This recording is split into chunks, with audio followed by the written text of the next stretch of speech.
Fala pessoal, tudo bem? Mais um Patercast aqui, Antônio Garcia. Matheus Mello.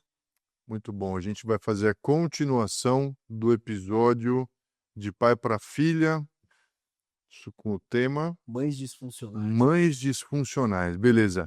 Só lembrando que aqui o Patercast é um movimento para o resgate da paternidade. A gente está fazendo uma série sobre de pai para filha, focado para as mulheres, para as meninas, focando em paternidade e resgate de paternidade passiva. Primeiro episódio a gente falou sobre consciência nesse aspecto específico de mães disfuncionais. Terminamos falando sobre Maria, para dar um up no episódio, né? Porque às vezes é meio pesado. E agora a gente vai começar a falar um pouco sobre cura. Acho que vale um pouco a pena também, Matheus, a gente falar sobre um aspecto de cultura também. Legal.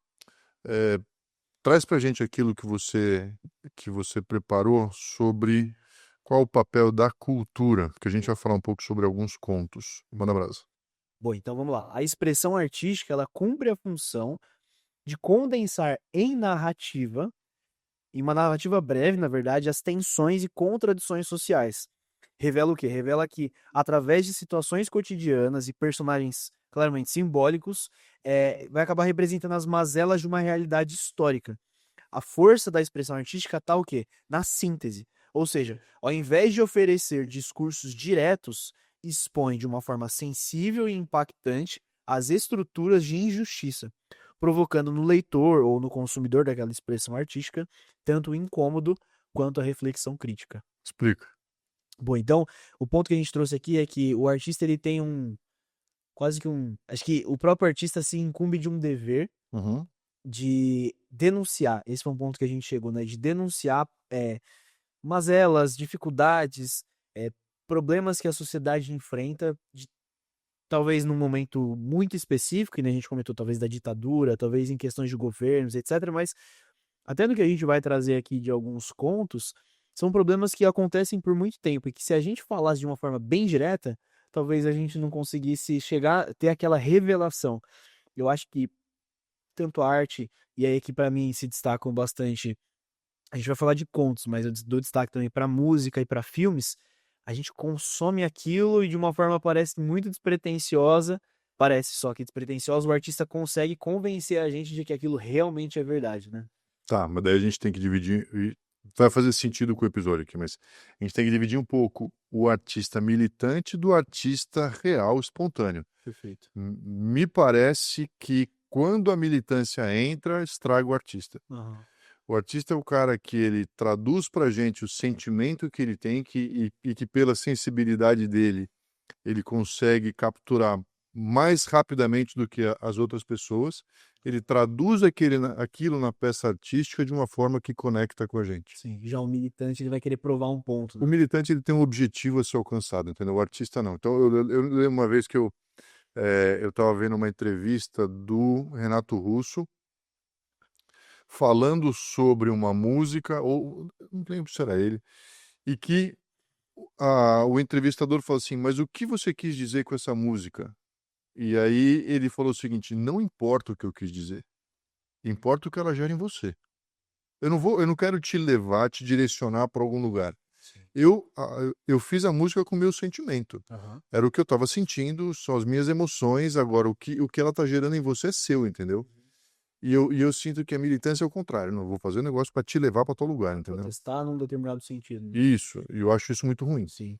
Por que a gente está falando sobre isso? Porque existem contos, a gente vai falar sobre 4 contos específicos que vão reforçar o nosso ponto, que vão reforçar a consciência que a gente trouxe no episódio anterior sobre mães disfuncionais. Sim. O primeiro aqui, a gente tem até aqui no roteiro que a gente fez, João e Maria, mas eu quero começar com Branca de Neve. Beleza. Então tá, contexto de Branca de Neve. A madrasta, obcecada pela própria beleza, sente inveja da jovem e tenta destruí-la repetidamente. Qual que é a conexão com uma mãe disfuncional? Então, antes de mais nada, quando você pega uma peça artística, um conto, não necessariamente você consegue encaixar perfeitamente os papéis. Perfeito. Então alguém vai falar, mas a madrasta era a madrasta, não era a mãe da Branca de Neve. Sim, mas aqui está mostrando uma figura de autoridade feminina Sim. sobre aquela moça que é a Branca de Neve. Então a madrasta, tá certo, ela não é a mãe, não, mas ela ocupa esse lugar e ajuda na denúncia da disfuncionalidade. Sim. E aqui qual que é a conexão? O que seria a disfuncionalidade de acordo com o que a gente falou no episódio anterior? Será que vale lembrar quais foram as 7 disfuncionalidades? Claro, vamos lá. Puxa aí, Lembra só aqui vai falando. rapidinho pro pessoal. E se você tá ouvindo isso aqui, caiu de paraquedas, volta um episódio para trás, você vai conseguir entender. Então, primeiro, a mãe disfuncional, ao invés de respeitosa, ela é controladora. Ela vai direto na disfuncionalidade. Controle. Ah, boa, beleza. Controladora, narcisista, ausente, crítica e punitiva, vítima eterna, manipuladora e excessivamente permissiva. Tá bom. Então, nesse caso, a madrasta ela não tolera que a filha floresça e ela se destaque. Tem uma confusão aqui na forma como conta para a madrasta virar rainha é madrasta, mas importa. De novo, o que importa é a figura de autoridade feminina sobre a menina adolescente. Esse narcisismo, então, nesse caso específico da Branca de Neve, qual que é a denúncia? Uma mãe narcisista. Quem tem que ser bonita sou eu e não você. Se você é mais bonita do que eu vou destruir você. Sim. Faz sentido? Faz sentido. Forte, né? Bom.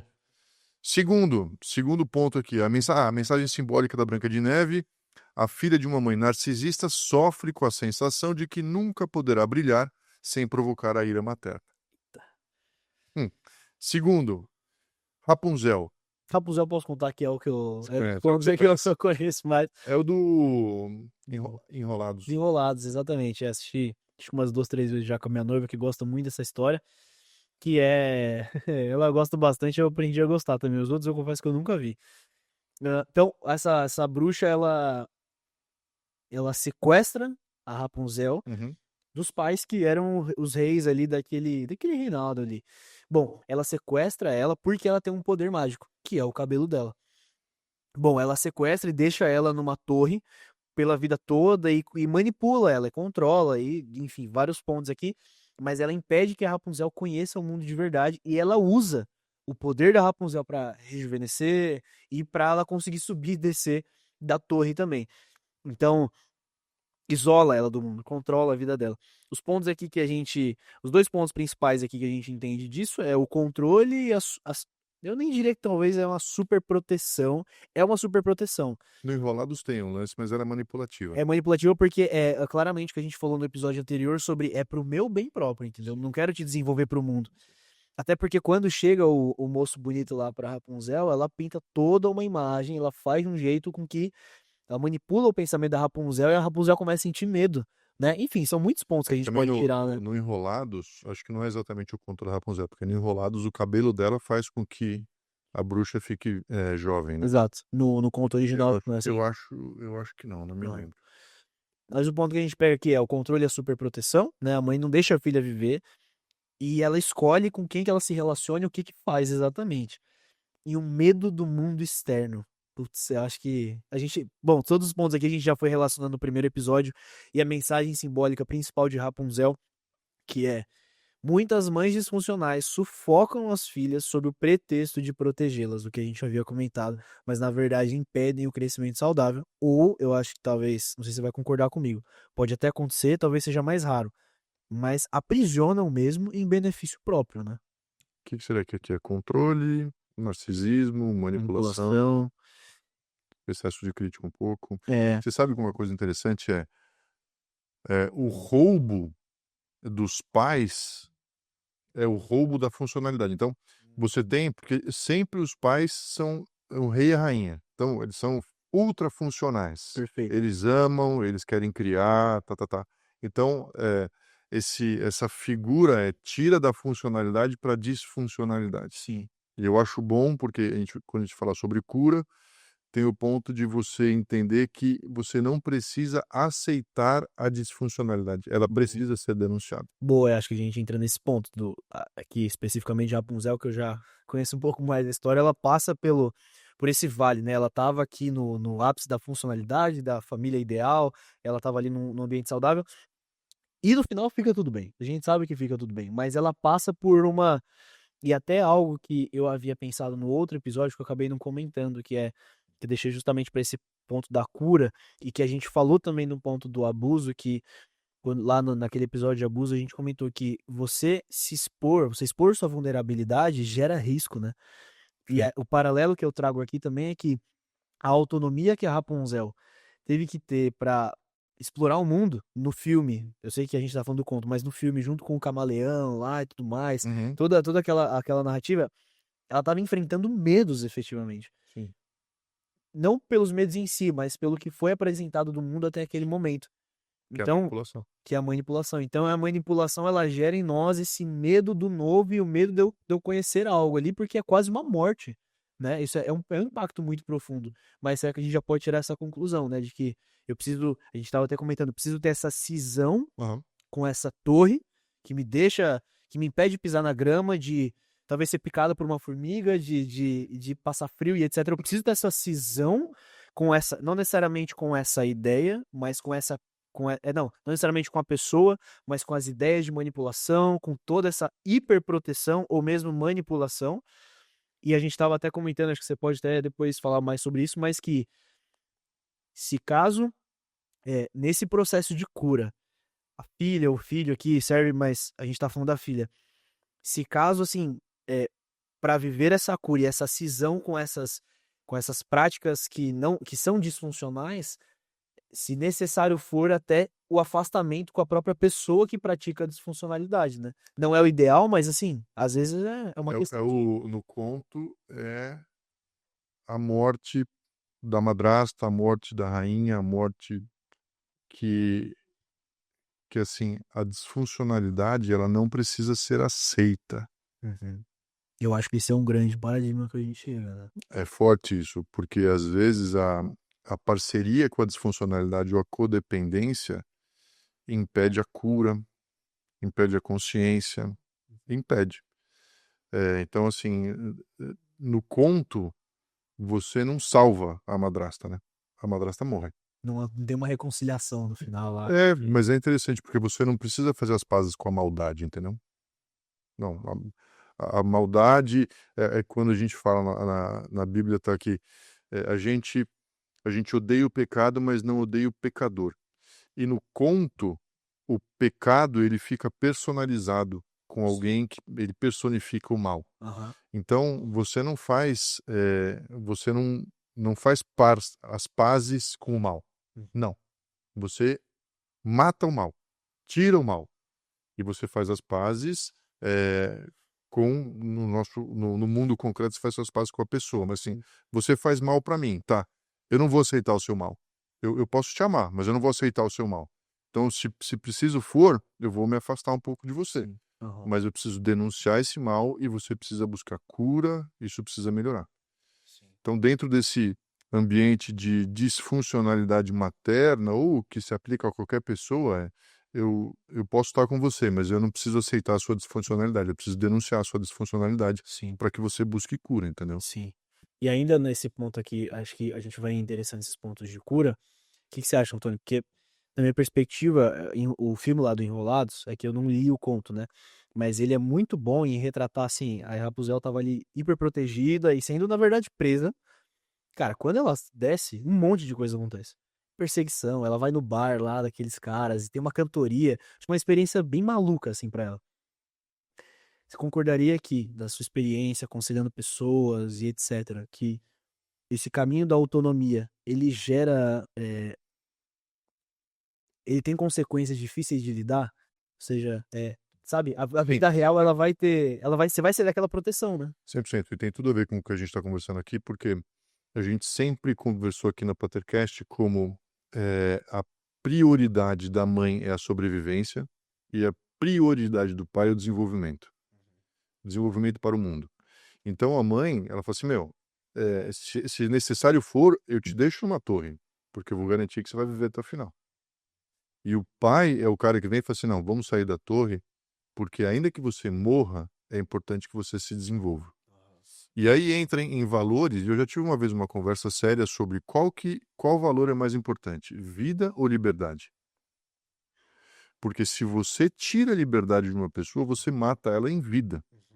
Então, o valor de liberdade é o valor mais importante que pode existir. E quando você entra numa cosmovisão cristã, o sacrifício de Jesus é para nos tornar livres. E da liberdade você vai encontrar vida. E no final das contas, a vida que você vai encontrar, que é a vida eterna, ela ultrapassa a própria morte. Então, assim, foi para a liberdade que vos chamei, entendeu? Muito bom. Então, num ponto como esse, por exemplo, no ponto da Rapunzel, que ela tá lá isolada na torre, a mãe fala assim, não, mas é aqui, eu garanto sua vida aqui. Ou no conto do João de Ferro, quando o João de Ferro tá preso e o menino, ela é só um menino, a mãe fala assim, mas é isso. Tudo bem se você ficar um menino, porque eu preciso que você viva. Eu preciso que você sobreviva. Esse é o meu objetivo. E o pai pega o menino e fala assim, não, eu preciso que você se desenvolva, Sim. porque você tem um propósito a cumprir. E aí entra também o lance que a gente conversou sobre Maria, da maravilha de Maria, mas a gente não tem também tanto detalhe. A gente não sabe se Maria em algum momento falou assim, filho, tá tudo bem. E se José chegou e falou assim, cara, você é o filho de Deus, você tem um propósito a cumprir, entendeu? Porque às vezes a gente falou isso no primeiro episódio, às vezes a disfuncionalidade da mãe não é algo egoísta, mas é algo que se tornou disfuncional em função da ausência de um homem que traria o equilíbrio e a funcionalidade. Perfeito. E eu entendo muito isso. Então eu entendo, por exemplo, a Paula, ela era disfuncional com a Laís no sentido de exigir que a Laís fosse perfeita, porque dentro da imperfeição que elas estavam, que era a Paula tinha separado, ela andava com a Laís para cima e para baixo, ela não podia deixar com que a Laís fosse uma criança que fazia coisas erradas, porque a situação já estava muito imperfeita. Então ela precisava que a Laís fosse totalmente funcional e ela foi muito dura. Sim. E a gente já viu isso em outros casos. Tinha uma moça na igreja que era a mesma coisa. O menino era um sapeca e a mãe era muito brava. Por quê? Cara, você já está numa situação disfuncional, não dá para você individualmente ser disfuncional. Nesse caso, a mãe não tinha marido. Também não tinha. Então, muitas vezes, essa disfuncionalidade materna decorre da ausência do homem que vai trazer equilíbrio e funcionalidade. Eu entendo isso e eu me compadeço das mães solo que precisam exercer 2 papéis ao mesmo tempo. Muito difícil. É muito difícil. Então não é, a gente não tá, pode parecer que a gente falando de mãe disfuncional é um julgamento, tá pegando pesado com as mulheres. Não. Porque inclusive para as mães disfuncionais tem muita cura. Sim. Tem, assim, essa denúncia serve também para as mães olharem, buscarem cura, para as filhas olharem, se compadecerem das mães e de todo mundo ter cura nessa história, entendeu? Sim. E, Antônio, eu acho que. E aí, só pra gente endereçar, o que você diria então para essas mães que Poxa, identifiquei aqui, cara, acho que eu poderia ser melhor. O que você diria como passos práticos para esse início? Nossa, acabei de descobrir aqui pontos que eu não estava vendo, pontos cegos na minha atuação como mãe. Vamos falar um pouco sobre cura. A gente vai falar sobre a Cinderela e João e Maria, mas deixa para um outro Sim. momento. Tá bom. Cura. Então, o primeiro passo para cura, independente se você está no ponto passivo, que é a filha, o ponto ativo, que é a mãe, o primeiro passo é olhar, consciência. Cara, tô vendo o negócio acontecendo. Então, vamos imaginar o seguinte, uma mãe narcisista. Você como mãe está olhando essa situação e fala assim, caraca, eu me encaixo, eu sou essa mãe. E agora? Primeiro passo maravilhoso, você viu aquilo, reconheceu em você, que bom. Por que você está sendo narcisista? Qual que é o ponto na sua identidade que está gerando isso? Por que você precisa de atenção? Por que você não consegue ser a mãe que eleva a filha e você precisa de atenção para você? Qual foi o ponto na sua infância, na sua história, que gerou esse trauma, que está gerando essa falta de identidade, que está gerando essa necessidade de atenção? Encontrar a fonte do problema ali, né? Exato. Porque no fundo, todo mundo é mãe, assim, as mães são filhas, entendeu? As filhas podem não ser mães, mas as mães com certeza são filhas também. E passaram por coisas que necessitam cura. Então, beleza, identifiquei. O que está gerando isso? Falta de identidade. O que está gerando falta de identidade? Onde você não foi afirmada? A mãe virou filha automaticamente e precisa entender o que aconteceu na história dela. Quais foram os abusos, quais foram os traumas, qual foi o abandono que ela passou, para que ela possa encontrar cura. E é legal porque Se a mãe entra nessa jornada, eu acho que automaticamente ela tem uma parceira na jornada, entendeu? Porque o amor que a filha sente, normalmente gratuito, e se a filha vê a mãe reconhecendo, ela vai também ajudar, eu creio, vai ajudar a mãe na cura, entendeu? Sim, começa uma história de redenção da família ali, né? Eu acho que sim. O que Muito você bom. acha? Não, faz muito sentido. Acho que é porque é um clichê que precisa ser falado, mas é o que funciona, né? Pra todos os processos de cura na nossa vida, né? A gente anotou aqui, ó, reconhecer a dor, então reconhecer o que está acontecendo. Tá. Práticas de cura, terapia. Beleza, a gente Boa. sempre fala. Busque terapia. É uma Sim. coisa muito boa. Ah, eu não confio em terapia. Então, busque alguém para conversar a respeito daquilo. Alguém mais maduro, alguém mais experiente, com quem você possa ter ajuda para processar essas emoções. Sim. Coloquei aqui escrita reflexiva, colocar no papel memórias e emoções. Faz sentido. Reconfiguração da autoimagem. Aprender. Tá bom. Eu acho que tudo isso vai para um lugar meio de consequência de você olhar para o que está acontecendo, tentar dar palavras para o que são aquelas coisas e aí você buscar ajuda. Pode ser com logoterapia, psicanálise. A Paula agora me contou sobre EMDR, que é uma outra prática, ou mesmo TCC, mas buscar de alguma forma, uma vez identificado, porque se for alguma coisa física, cara, você identificou, você vai buscar um médico, entendeu? Total, total. Em geral, as coisas não melhoram sozinhas. Sim. Então, busca um médico, busca um tratamento. Pode ser alopatia, você vai buscar algum tratamento. Então, identificou, cara, também não fica se vitimizando. Ai, que droga, ai, eu fui uma péssima mãe. Tá bom, tudo bem. Chora, beleza, pede perdão. Filha, perdoe sua mãe. Busquem cura. Porque, Sim. em geral, cara, pode ser até no final da vida. Existe redenção, entendeu? Sabe uma história que a minha mãe, quando ela começou a fazer terapia, não sei se foi exatamente quando ela começou, mas no processo de terapia dela, ela fez uma coisa que a gente achou inesperada, assim, de positiva. Algumas coisas aconteceram na história dela com o meu avô, o pai dela, é claro. E no processo de terapia dela, cara, ela conseguiu. Assim, a terapeuta dela fez algumas dinâmicas e uma delas era ir falar com meu avô, entendeu? E, cara, a gente tá na família, a gente sabe o que que meu avô fez e que gerou traumas, dificuldades na minha mãe. Mas, cara, minha mãe foi lá e falou com meu avô, entendeu? E isso por si só a gente já achou incrível. Ela denunciou. É, pô, isso aqui tá de errado, não gostei disso, e desceu a ficha ali no negócio. Poderia estar trazendo aqui uma história de que meu avô chegou e falou: olha, me perdoa, abraçaram, mas, assim, na estrutura aqui do que a gente tava falando dos contos, do que eu me lembro da história, meu avô ele nem aceitou o que ela falou, não concordou, tipo, virou as costas, foi embora, não concordou. Só que eu lembro que quando a minha mãe voltou pra casa, eu e meu pai a gente afirmou tanto ela, porque o ato dela em si foi tão incrível, foi assim, então foi tão corajoso, que independentemente do que meu avô ia fazer, o processo de cura dela já teve um baita de um salto por ela ter ido falar com meu avô. Sim. Então talvez quem esteja ouvindo assim, talvez tenha os pais vivos, ou enfim, talvez tenha a mãe que causou isso, quem causou os problemas ali, tudo mais, talvez vai tentar resolver, e às vezes não vai ser tão aceito. Foi o que eu percebi dessa história da minha mãe. E eu vi, assim, que o que foi mais importante foi que ela teve a coragem de ir atrás. Não foi a receptividade, sabe, do pai, enfim. Até porque podem ter muitos casos em que a pessoa não está viva mais. Exato, E aí? exato. Você não vai ter um pedido de perdão. Ou seja, e eu esqueci de mencionar um negócio. Quando você identifica o que foi aquele trauma, aquele abuso, aquele abandono, o que quer que seja, aquela disfuncionalidade que gerou dor em você, eh, às vezes você não vai voltar atrás. Então você vai ter que integrar aquilo para dentro da sua vida. Ressignifica e integra. Puf, isso faz parte de mim. Cara, um dia eu apanhei e foi muito ruim. Olha para aquilo, te machucou muito. Tá bom, isso faz parte de você agora. Total. Você não consegue voltar, você pode perdoar, entender o que aconteceu e falar: isso agora faz parte de mim. Eu vejo essa dor, eu preciso de cura para ela, mas ela não vai deixar de fazer parte de você.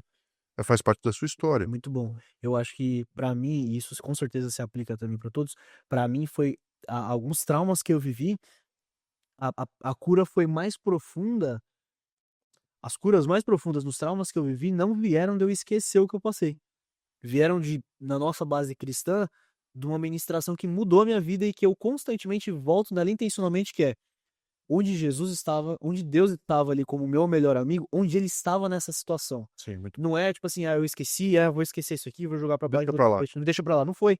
Cara, Jesus estava ali, passei mesmo por isso, sofri mesmo com isso. Mas ele estava ali, ele não me abandonou. E aí já começa uma locomotiva a andar e um processo de cura acontecer, né? Sabe o Bom. que eu acho, inclusive, que quando o Espírito Santo ele entra no processo de cura, ele é um catalisador tão poderoso que ele faz, às vezes, de uma terapia, 20 anos de terapia. No encontro. Porque, de fato, ele te leva para um lugar, te ressignifica, traz cura, mostra, sabe? Te afirma, tudo num pacote expresso, sabe? Total. A mentoria. É um negócio muito forte. Mas ele faz isso. Ele não deixa para lá de falar o que você está falando. Então, o que a gente fala a respeito de consciência, cura, capacitação, é algo que às vezes o Espírito Santo faz de uma vez só, muito rápido, mas ainda assim também ele te coloca no trilho de um processo. Total. Vamos falar aqui sobre capacitação. Sim. Então, beleza, a gente trouxe consciência, denunciamos o problema. Tá, difícil, acontece muito, não vou falar de culpa, nada, tá bom. Cura, a gente busca cura. O que é cura? Cura é você fazer com que aquilo deixe de te segurar. Aquilo para de doer e te coloca numa posição de homeostase. Beleza, ufa, passei por essa cura. Qual que é o próximo passo? Próximo passo, capacitação. Boa. Capacitação é você se fortalecer para enfrentar, às vezes, uma situação que permanece. Sim. Ou não entrar mais naquela situação. Não submeter, né, aquela situação, né? Não aceitar mais. Construir limites saudáveis. Aprender a dizer não sem culpa. Reaprender amor próprio. Valorizar sua voz, corpo e escolhas. Desenvolver autonomia. Não depender da aprovação da mãe para cada decisão. Mas desenvolver isso e buscar autonomia. E sabe que, às vezes, você tem um certo tipo de codependência em que você se acostuma, a gente comentou sobre isso, acho que no abandono, que você torna a sua posição de vítima a sua identidade. Então, às vezes, não apenas a cura, mas a capacitação passa por um lugar de coragem, de você abraçar uma transformação ou abraçar uma dissonância tão forte de você deixar de ser aquela pessoa. É o cego Bartimeu quando deixa a capa, sabe? Assim, o que definia o mendigo? Aquela capa. Deixa a capa.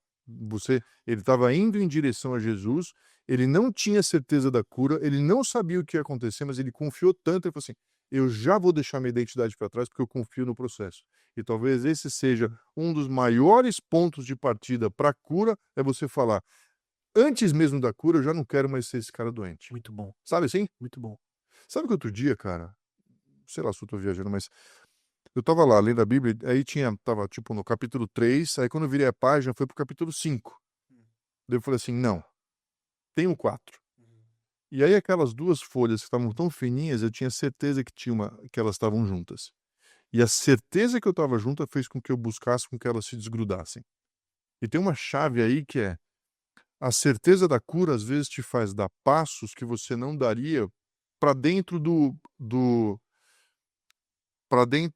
incerto, assim, é a Rapunzel descer da torre. Eu falei assim, mas por que você fez isso? Está tão seguro aqui? Não, porque eu sei que eu preciso dessa cura. Sim. Eu sei que eu preciso desse passo. Às vezes é a certeza, é a fé. Sim, É a sim. certeza das coisas que não se vê. Você não sabe, mas você tem certeza daquilo, eu preciso disso. E muitas vezes a denúncia que a gente faz do errado, seja da disfuncionalidade, do abuso, do abandono, essa denúncia é o que te leva para uma situação de certeza que você precisa de cura. Isso não está certo. Sabe assim, pular do capítulo 3 para o 5 está errado. Eu preciso de cura para esse negócio aqui. Eu preciso encontrar onde essas páginas estão grudadas, entendeu? Sim. Fez sentido isso? Faz. Para mim é bem intuitivo. Um exemplo, sim, mas um exemplo ultra mais leve disso. Eu vi um vídeo esses dias do cara, ele chega numa rede fast food e aí ele chega e fala: sei lá, tá? Eu vou parafrasear. Ele chega e pede pra fazer o próprio lanche dele. Ele falou, ó, eu vou comprar, mas eu posso entrar e fazer meu lanche? Mas ele já sabia que ele não ia poder. Mas ele tava fazendo isso só porque ele tinha vergonha de pedir coisas. E ele tava fazendo aquilo só pra ele aprender a lidar melhor com a rejeição. Tipo, é um processo de cura também, né? Talvez, às vezes, dizer não, enfim, faz super sentido. Eu só trouxe uma ilustração muito básica desse ponto, mas fez muito sentido mesmo, muito sentido. Um outro ponto aqui, para as meninas especificamente, é resgatar o feminino saudável. Que eu acho que deve ser bem difícil. Mas me parece que isso também envolve ter referências, que também vai ter ali no nosso próximo ponto de comunhão, né? Porque às vezes a menina ela viu o principal referencial feminino da vida dela, que era a mãe, mas esse referencial já veio com uma mácula ali, não foi perfeito, não foi ideal, para não usar perfeito, né? Então ali já é um ponto também de porque o homem e a mulher eles têm características próprias que vão fazer sentido para a identidade e tudo mais na atuação, né? Então esse é um ponto muito essencial. E aí aqui a gente trouxe ferramentas práticas disso tudo, que é eu mesmo já fiz isso uma vez alguns anos atrás, de afirmações sobre mim. E isso envolvia versículos. Então eu coloquei lá, eu sou um homem, tal coisa, tal coisa. E colocava uma base bíblica e eu lia. Nossa, eu lembro que me fez muito bem, porque não era um mantra. Eram coisas que eu estava lendo, eu falo, isso aqui é verdade, naquele caso, porque a Bíblia diz isso, eu entendo que a Bíblia é uma verdade pra mim, e cara, aquilo me fez muito bem. Hoje eu não faço mais, mas, enfim, me fez muito bem isso, assim, pra um processo de cura e de amadurecimento meu, assim, sabe, em Mas algumas veja, questões. se você acreditou por muito tempo numa mentira, você se acostumou com ela. Uhum. Se você descobre que ela é mentira e você começa a contrapor aquilo com a verdade, é o mesmo caso da dor fantasma. Uhum. Você vai precisar convencer você mesmo de que você não é a mentira. Aham. Então essa autoafirmação às vezes é isso. Sim. Fala assim, cara, por muito tempo a gente acreditou, vamos dizer, uma menina que teve uma mãe muito crítica. Aham. Então por muito tempo eu acreditei que eu era sempre errada. Eu descobri que isso é mentira. Cara, agora eu preciso convencer o meu cérebro de que eu não Sim. sou sempre errada. É. Porque, cara, você de repente muda do nada. Você acha que o seu cérebro fala assim, ah, beleza, então mudamos. Aham. Não, ele está acostumado. Existem costumes, rotinas, coisas que você faz sempre. Então essa, essas autoafirmações eu acho que são bem importantes para você caminhar para um lugar de entender que você não é a mentira que te contaram ou que te convenceram, O entendeu? trauma que te infligiram, né? Exatamente. Além disso, que a gente falou aqui, a gente já vai partindo também para o ponto da comunhão, que é andar com pessoas que também eu tenho o ponto da pessoa mais madura e tem o ponto da pessoa que é sua parceira, né? Acho que é importante ter essa definição também, né? Quem que são suas amigas de jornada, quem que são talvez pessoas que você fala, olha, preciso do teu conselho, preciso da sua opinião sobre a situação, você é mais madura do que eu, preciso da sua ajuda, né? E por fim aqui também leitura e consumo cultural saudável, né? Esse é um ponto bem importante, até que a gente trouxe esses contos aqui, eles trazem esperança e tudo mais. E eu até diria que não é um ponto só para capacitação presente, mas já é um ponto da capacitação para o futuro, para quando as meninas que passaram por isso forem mães também. Já começa aí um processo de ser uma mãe melhor, né? Você não concorda? Concordo, eu estava pensando aqui num negócio que às vezes é importante você mudar o seu círculo de amizades. E é um ponto duro, porque a gente sempre falou sobre não ter aquele negócio, utilitarismo com amizade, sabe? Não, só tenho um amigo que me serve. Uhum. Mas eu creio que existem momentos de vida que você tem amizades que retroalimentam mentiras das quais você precisa se libertar. Total. E aí, cara, Às vezes o exemplo da crítica extrema. Você tem amigas que são super críticas com você, mas você tá acostumada, né? Ela tá naquilo. é difícil. Então, às vezes, é importante uma avaliação das pessoas que estão ao seu redor para entender se elas te ajudam no seu processo ou se te prejudicam. Total. E é duro, né? Bem duro. Hum. Mas é a tua. É o teu. É a sua história. Exato, é você tomar conta, pegar um pouco nas mãos as rédeas da sua vida e falar assim, o que que eu quero, entendeu? Exato. No final das contas, a gente até dentro do cristianismo, o Senhor que faz todas as coisas, tal, mas cara, ele reiteradas vezes falou assim, mas a rédea tá com você, Aham. porque você tem o seu livre-arbítrio. Então você escolhe se colocar debaixo da autoridade do Senhor, você escolhe se colocar como servo, você escolhe entregar a sua vida para Jesus, mas você escolhe. Sim. Esse é um presente que é o lance da liberdade. Aham. Você tem ele. Então, às vezes, quando você tem esse ponto sobre escolher amizade, você precisa pegar as rédeas e falar assim, cara, se eu não tomar conta da minha vida, ninguém vai tomar. Sim. E também não é obrigação das pessoas, né? Sendo bem realista, né? Exatamente. É. Exatamente. E eu volto pro ponto da Rabuzel. Vai ser estranho. Pisar na grama quando você passou a vida inteira no topo de um castelo vai ser bem estranho. Mas vale a pena no final. E vai ser perigoso. Vai ser perigoso, vai envolver riscos, vai envolver decepções. Acho que esse é o ponto, às vezes, da pessoa que foi muito machucada por pessoas. Às vezes a pessoa chega até a pensar, cara, acho que eu não quero mais me relacionar com ninguém. Sim. Mas no processo de você se relacionar com as pessoas, sim, já avisando, vai ter pessoas que vão te decepcionar, mas é uma tentativa e erro até chegar num círculo de pessoas que falam, são saudáveis, vão errar, mas já são saudáveis do círculo que eu tava antes, né? E aí a gente entra aqui no mundo da comunhão. E aí a gente já tá, na verdade, interessando bem, o mouse ali, mas o ponto aqui da comunhão, de relacionamentos saudáveis, de buscar amizades e referências até às vezes maternais, né? E outras mulheres aí entram, mentoras, às vezes dentro da própria família, com às vezes uma tia, às vezes uma avó, enfim, pessoas mais velhas que podem ajudar. E líderes espirituais também. Eu creio que a igreja é muito rica por conta disso, né? A igreja, ela junta pessoas que estão no processo de amadurecimento, mas se eu tô mais maduro que um irmão meu mais novo, eu posso ajudá-lo, mas eu também preciso de ajuda. Então, são diversas gerações aí, né? O outro ponto da comunhão que é atenção à escolha do seu parceiro com quem você pretende casar, né? Porque apesar que a gente tá falando aqui de blends funcionais, esses padrões, eles acabam traçando, de certa forma, caminhos, né? Que também precisa da ajuda, eu digo, escolher bem o parceiro, né? A menina também precisa, né? Eu acho que trazer luz para a situação, às vezes não só te ajuda a escolher seu parceiro, como faz com que você saiba que às vezes não é hora de ter um parceiro, é hora de buscar cura. Tá bom? Então esse ponto da comunhão é legal porque depois que você passou por cura e capacitação, você vai chegar num momento ou num lugar onde você consegue escolher bem o que vai te fazer bem, entendeu? E que você vai conseguir fazer bem pro seu parceiro também. E só um ponto sobre isso que eu tenho visto, a gente tem algumas amigas da minha idade, amigas da Salara, na verdade, que eu olho assim, e eu vejo que as meninas que elas conseguem num processo de escolher bem um namorado, uma coisa assim, são as meninas que elas conseguem fazer a comparação saudável, sabe? Não a comparação tóxica entre meninas de inveja ou de ciúmes, coisa assim, mas elas conseguem, tá, poxa, essa menina aqui, ela escolheu e o relacionamento dela tá bom. O que será que ela fez? Qual processo de cura será que ela viu? Acho que esse olhar para as pares é muito importante também. É um círculo virtuoso, né? Pode falar. Que também nesse ponto da comunhão, às vezes é o que a gente já trouxe, né? O nosso penúltimo ponto aqui, encaminhando para o final. Possibilidade de reconciliação. Às vezes as pessoas que, talvez a mãe disfuncional já não tá mais aqui, mas às vezes ela tá. E a gente crê que não precisa necessariamente ter esse afastamento, mas dá para ter a reconciliação, um pedido de perdão. Eu acho que voltando para a história da mãe, acho que buscar essa reconciliação sem esperar. Acho que ver o valor da menina, ela conseguir ir atrás já é uma grande vitória. Mas não colocar todas as expectativas em que a reconciliação vai acontecer. Eu acho que a expectativa tem que estar. Eu tenho a coragem de buscar. Isso já é um grande passo. Né? Você sabe que uma grande amiga que teve uma mãe muito disfuncional.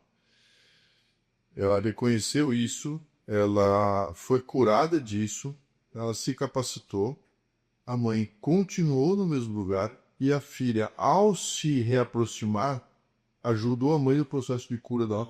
Que não é simples, mas sabe assim, descolou, identificou, curou, capacitou, voltou para auxiliar, mas de um lugar curado, entendeu? Forte. Sim.